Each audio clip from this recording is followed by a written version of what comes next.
people in this country believe Andrew is as guilty as sin, and Burnham should go ahead with his inquiry. The other person I think it might be a little bit uncomfortable for is the BBC and Martin Bashir and Panorama. Such an emotional and vulnerable statement from her, I thought, when she was saying she was almost desperate to get it out there and obviously really struggling to keep it all together.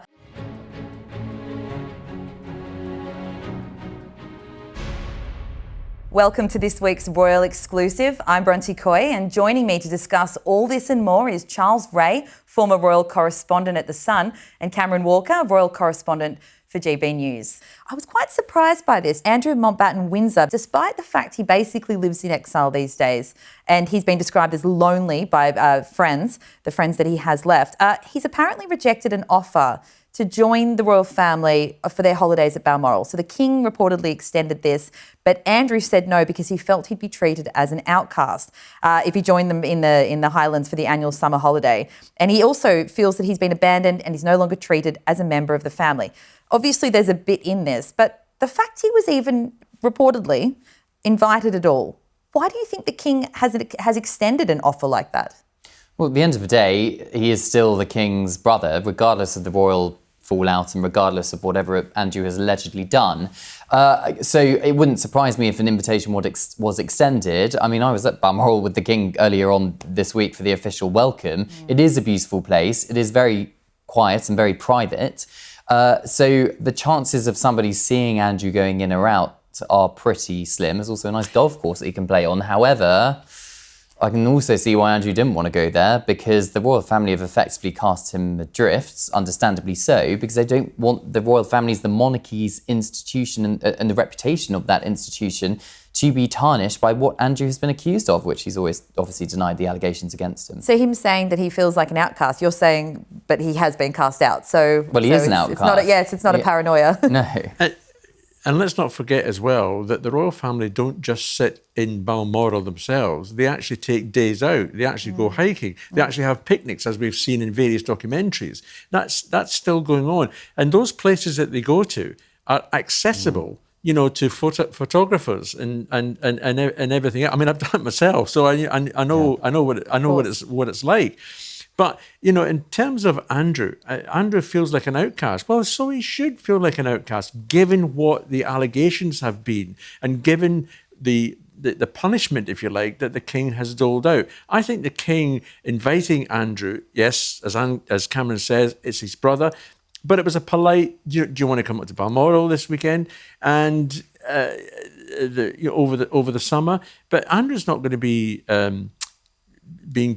going to be treated with, you know, flying colours and everything else.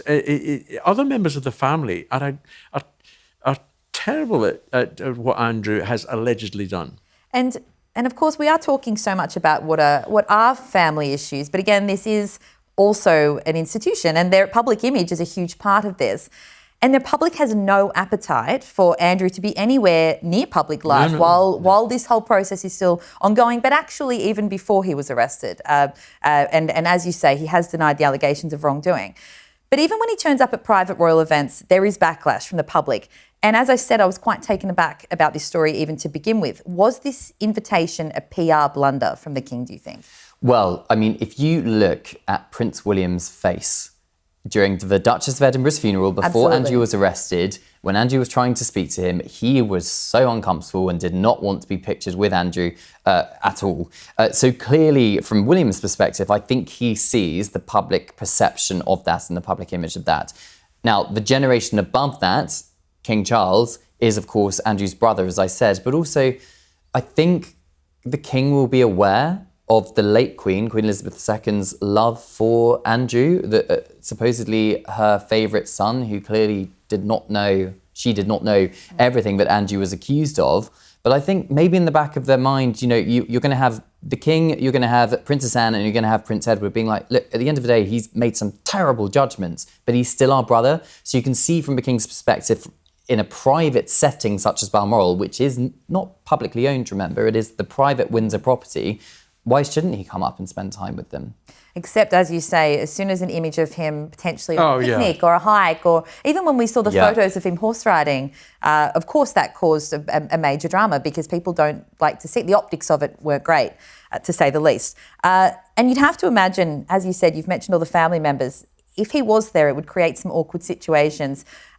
William, for example, is said to have had quite a hard line on dealing with Andrew throughout all of this, and he's never been particularly close with him, it's been said. So do you think this invitation would have been in consultation with him, or how do you think he would have felt about this offer, this kind of olive branch, I suppose, being extended? I think the King's got a list. Every Balmoral, there is a list of people that the King wants to invite up. And he doesn't have to consult anyone. He would have said to William, is there anyone you want to bring up? And he would have even said that to his other brother, Edward. Who do you want to spend a few days up here? So I doubt very much if I don't know. I mean, if Charles had said to William, look, I'm going to offer this visit to my brother. What do you think? I mean, what would William say? He could hardly say no because it is the King's brother. But I suspect that William would be very, very happy that he's turned it down. What you're saying is there's potentially a list of who you want, but not a list of who you don't want. Yeah. Which is, for some people, probably unfortunate. I'd love to see William's list of the don't want. But still on Andrew for a minute as well. He has turned this down, obviously, and he has, as I say, he's effectively living in exile. And we don't hear much about him now. But what do you think his life looks like on Marsh Farm now? How does he spend his time? Well, we know he walks his dogs, don't we? Because there's been a few instances of him being out and about while he is walking his dogs. But I think it's just not much going on. He watches a load of TV, watches a load of sport on television, sits there with his dogs. He doesn't get many visitors other than his protection officers who aren't taxpayer funded. The King pays for private protection. And occasionally, maybe when he's allowed, he does a bit of horse riding. But then the optics of that are also appalling. So it's just tricky for him. And we will stay on Andrew. But victims of Jeffrey Epstein are urging Prime Minister Andy Burnham to launch a national public inquiry into the late billionaire's links to the British establishment, specifically the King's brother and Lord Peter Mandelson. Again, we will reiterate, but I'll add here about Lord Peter Mandelson. Both have denied the allegations of wrongdoing.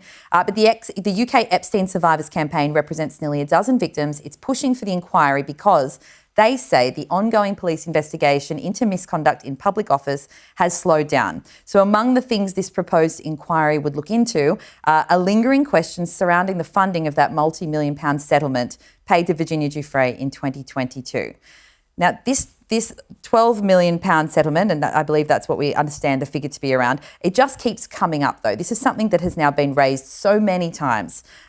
How big of a misstep was this decision for Andrew and the royals, do you think? Well, this was the late Queen's money, or mostly the late Queen's money, and it was her decision to, settle out of court she was giving the money for Andrew to settle out of court. You have to remember what was happening at that time. We're a few months off the Platinum Jubilee, which had to be a major celebration of the Queen's 70 years of public service. If this lawsuit was still going on, it would have cast a huge shadow over the event, which was, the most amazing successful 4 days. So that's one part of it. The other part of it is that Andrew continued to maintain his innocence when it comes to allegedly having sex with an underage girl, Virginia Giuffre. So from his perspective, he would be like, I don't want to get into the courtroom, considering what happened in that Newsnight interview. I'm going to fluff it all up.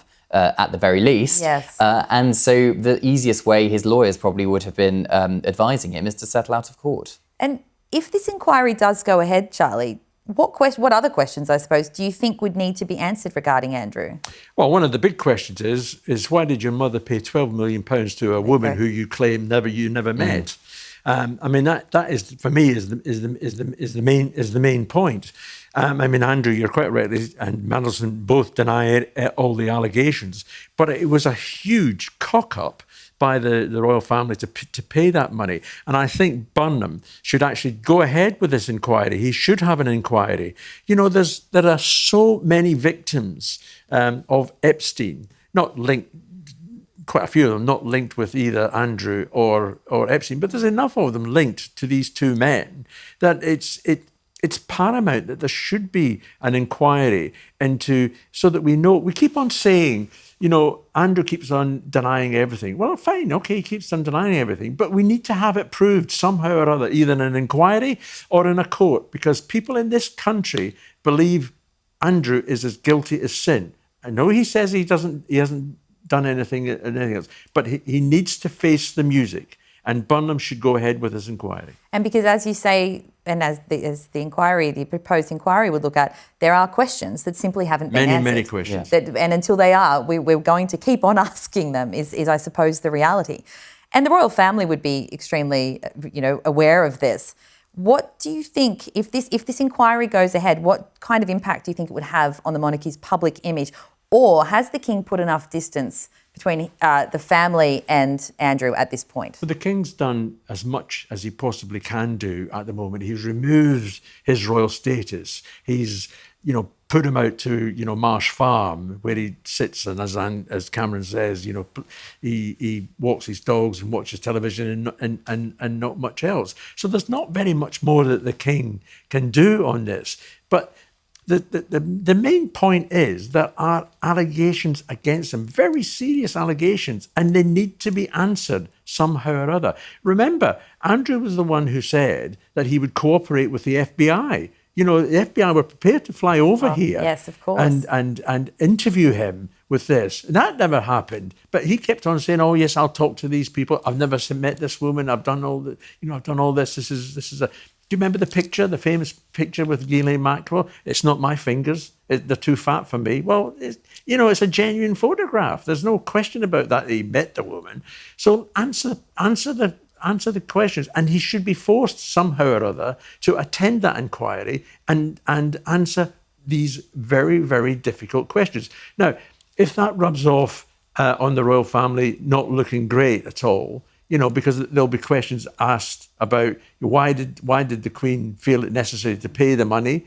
If she believed that there was nothing, that Andrew was innocent, why do it? These are very serious questions that need to be answered. And also, if it was a statutory inquiry, that means that people would be compelled to come and give evidence. Could that be the royal family, but also members of their staff and their senior team? For example, the late Queen's private secretary, Sir Edward Young, is now a member of the House of Lords. If he was I'm not going to defame anybody here, but there would have been lots of decisions being made around that time, which would have come across his desk. So people like that are going to potentially have to answer questions. That is a very, very valid point. Absolutely. I mean, because the Queen and the now King weren't the only two involved in making any decisions. There was a whole, they have a whole host of various people to, advise them and help them and do things. And these questions need to be answered. But of course, there's no suggestion they've done anything wrong. No, of course. But their question, exactly as you both have raised several times there, that is the key point. This is a very legally tricky process now because it's all underway, and as we said, they've denied the allegations, but there are just so many questions, and I think that will continue until something like this takes place. We will move on now to a completely different tone, but actually we've heard this week that Charles Spencer is expected to publish a new book about his late sister, Princess Diana. So this is meant to come out next month, and it will mark the first time that he's spoken so openly about his sister. But he has spoken about his sister in the past, over the years, especially during when he gave that eulogy at her funeral. But from everything we know and things he has said previously, what do you think we can expect from this book, Charlie? Well, we can expect that he's going to rake over the marriage because that's what's been out there. We don't know very much, what's going to be in the book, but what we do know is he's going to look at, from his perspective, the marriage between his sister and the now king. And that's just going to rake over the coals. Now, next year is the 30th anniversary of her death. Now, we already know that various organisations, various people, including Harry himself, are planning on doing programmes, writing other things. So this is the first salvo, if you like, in that process. And I'm not sure what good it's going to serve for Charles Spencer, to make, use the book as a platform. Obviously, he's going to be protective of his sister, and she's going to come out of it very well. And I'm not saying she shouldn't do, but you have to wonder, what is the point behind it? Is it to make money? And where's the money going to go? Is it going to go to a charity, or is it going to go into the coffers of Althorp House? We don't know any of these details. It's going to be printed in 12 different languages around the world. And that is a massive book sale that you've got. And I think it's I think the Daily Mail are offering it at £23 once it comes out, down from its stated price of £28. That's an awful lot of money, for one book. But it'll sell because it will raise everything up again, and it comes just before, just after the 29th anniversary of Diana's death. And it's, as you say, it's expected to contain revelations. We don't know exactly what they will be, but Cam, do you think there are, Diana's legacy is so enduring, across all the generations, but what questions do you think are left to be answered about her life at this point? Well, it's certainly going to be a global bestseller, I agree. I mean, what Earl Spencer has said about it is that over the years, he's A, been asked to do loads of interviews about Diana and has mainly turned them down. B, he's heard lots of people give their opinion about his sister, and he wants to, he says, kind of correct the record of the mistruths and give the truth about his sister Diana throughout her life, but also the week of her death, crucially. Now, that was a very uncomfortable week for the royal family, and the papers really went for the late Queen in terms of the decisions she made that week, not coming down to London and being with her people and flying the flag at half-mast above Buckingham Palace and all the rest of it. So all of that stuff from Earl Spencer's perspective is going to be in the book. So it could make for pretty uncomfortable reading for the royal family. The other person, I think, institution, I should say, it might be a little bit uncomfortable for is the BBC and Martin Bashir and Panorama. Because, of course, it was Earl Spencer who introduced Bashir to Diana. So perhaps we'll hear more from Earl Spencer's perspective about that. I'm glad you raised the media there particularly, because I want to just I want to go through this quote to just remind us all, refresh our memories about this quite powerful line that Charles Spencer said at Diana's funeral, which was, quote, "She would want us today to pledge ourselves to protecting her beloved boys, William and Harry, from a similar fate, and I do this here, Diana, on your behalf. We will not allow them to suffer the anguish that was used regularly to drive you to tearful despair." Now, this coincides with a lot of what Harry's concerns have been about the media, etc., and we know that what the impact that all of this period of time on his life has had. But do you think that the book might reflect a lot more of this part of, the part of Diana's life where she was hunted? This perception that she was hunted by the media. And do you think that this is something that he's going to look to delve into specifically? Well, we have to be careful about the using the phrase hunted by the media. There were certain sections of the media, mainly paparazzi, that gave her a hard time. There were, people like Cameron, myself, our jobs, whenever we did them, that I'm pretty sure he was not referring to. We had reasonably good relationships with the late Princess of Wales.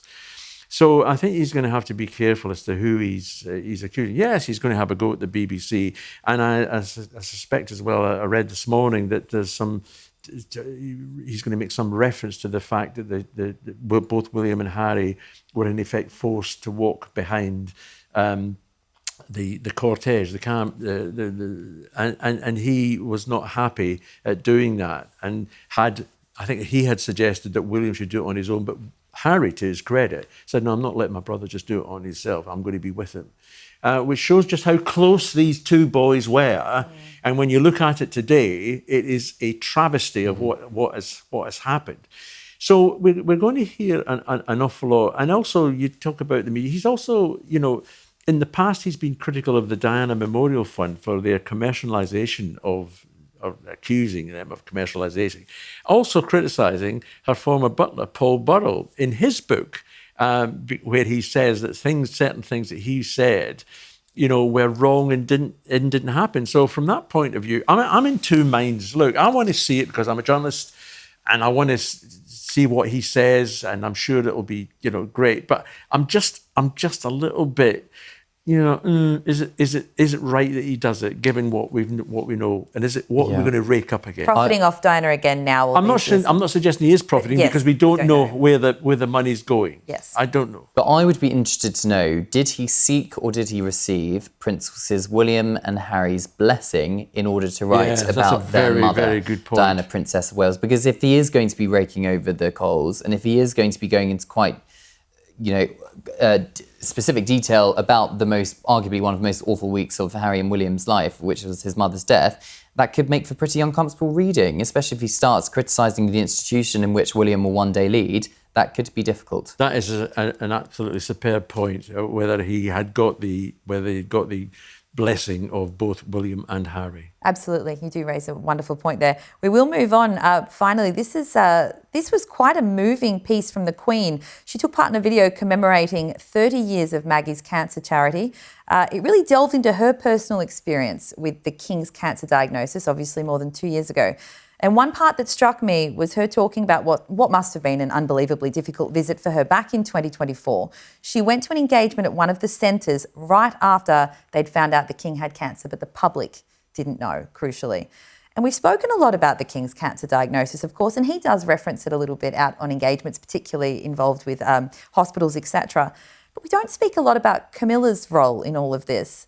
And it really showed such a human side of her. I think we should take a look at it. I remember coming to see our Maggie's just after the King being diagnosed. Nobody could say anything at the time. That was quite difficult. I almost said something, but I felt that it wasn't the time to say. Looked at everybody who was suffering and all the relations, and I think it made me realise even more how important these places were. And it was just a week before it became public. And the courage that must have taken for you to make that visit. It wasn't. I was just longing to let it out, but obviously I couldn't. The more open. That was such an emotional and vulnerable statement from her, I thought, when she was saying she was almost desperate to get it out there and obviously really struggling to keep it all together. How difficult would this have been for her behind the scenes? Oh, I think it's extremely difficult. And I just think, just as a classic example of, it's not just the cancer sufferers as well, it is the near family. The support. The support mechanism that's in place. I mean, it's difficult for them because they are a high profile family. And so they had to keep things, quiet for such a while. But since the King revealed his cancer, that Maggie's, which I think it's got 23 centres around the country, they have an increase of 12% in men, reporting to them about their cancer. And other cancer charities have also reported an increase in people going to them. So what he has done is fantastic, in the fight against cancer. And this video of the Queen, of Queen Camilla, will do an awful lot to help, those members of families who are going through this terrible, terrible ordeal. And I don't think there is anybody in this country that does not know someone or is involved in someone who has been suffering from some form of cancer. And I'm glad you raised that about the impact it's having, because I feel this new royal reign, and I mean, obviously Charles's era, for reasons out of their control with the diagnoses, etc., but it's been marked by a lot more vulnerability and emotional honesty from senior members of the family, more than we would have seen traditionally. What kind of impact do you think this is having more broadly on society? Well, it's having a huge impact. I think it's very clear there's been a generational shift between the late Queen and King Charles. The King has always been quite open about his emotions, and so is Queen Camilla there, but they're doing it for a purpose. They're not doing it for sympathy. They're not doing it to get attention or whatever. They're doing it to try and have some form of public good off of the back. So even when the King went into hospital for the separate issue of the enlarged prostate, the searches on the NHS website for that kind of disease went through the roof. And similar with cancer as well, the NHS searches went through the roof there too. So it's already having an impact, and it has done over the last few years. What the late Queen also said during that interview, she's of course president of Maggie's, the cancer charity, she has been since 2008, is that not only that she wants to see a centre like this in every major hospital within the country, which currently there isn't because they support people holistically alongside the medical interventions of cancer diagnosis. But she also said that the King, the way that he was coping with it was keeping calm and carrying on, and also just keeping himself busy. He only took, 12 weeks out of his public engagements before he was back in action.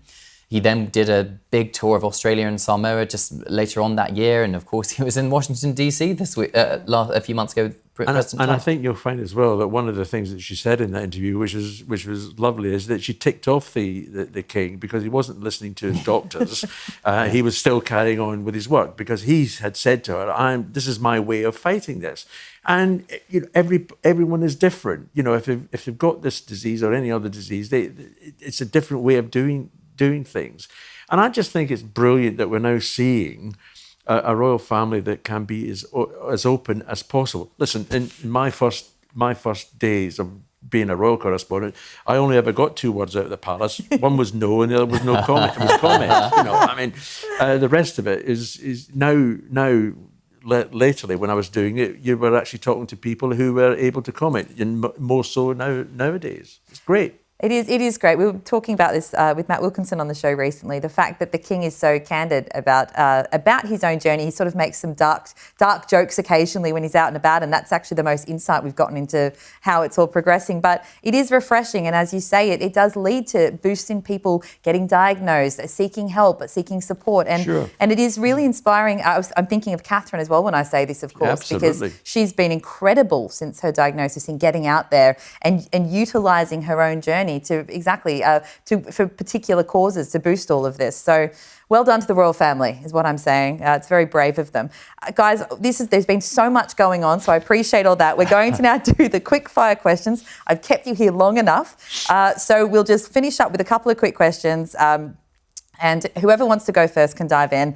We recently found out the name of Princess Eugenie's daughter, Adelaide Elizabeth Anina Brooksbank.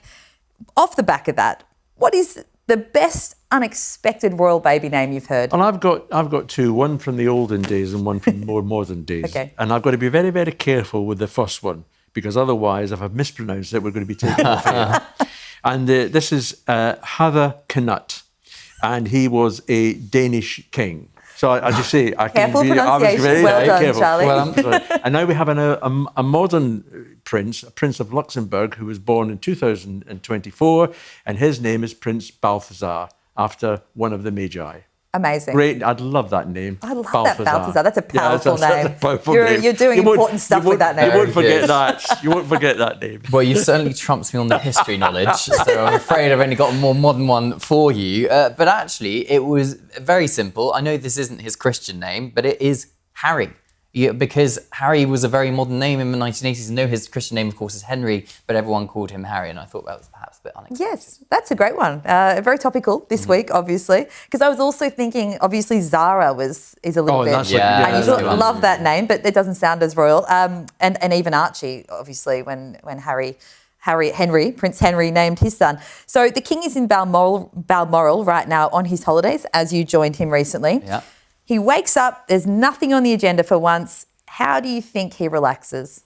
Walking and keep walking until he's called back to do some royal duties. Yeah, Right. if he could do that. That's the day. I agree, and he's still got to do his boxes. He's still got to do his red boxes. He's still got to answer. He'll still be writing letters in his spidery handwriting to various organisations, various people.